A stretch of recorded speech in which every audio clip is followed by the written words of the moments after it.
আমি তুষার কিছু কথা বলতে চাই। যেহেতু কে রে তুই না দিলেও সমস্যা নাই, যেহেতু মঞ্চে উঠে পড়েছি। আমি হেড স্যার এবার আমাকে আনুষ্ঠানিকভাবে বিদায় দিচ্ছে, এটি বিশেষ করে আমার কপাল, মানতেই হবে।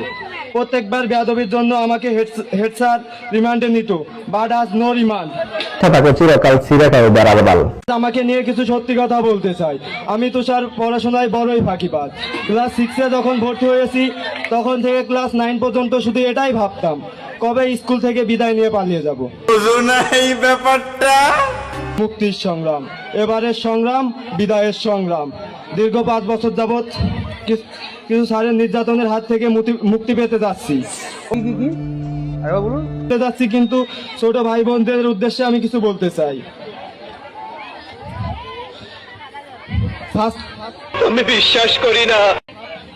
ফার্স্টেই তোমাদেরকে একটা কথা বলতে চাই, সেটা হলো পড়াশোনা করো বা না করো, বেয়াদবি করো বা না করো, আমার মতো বেয়াদব হইও না।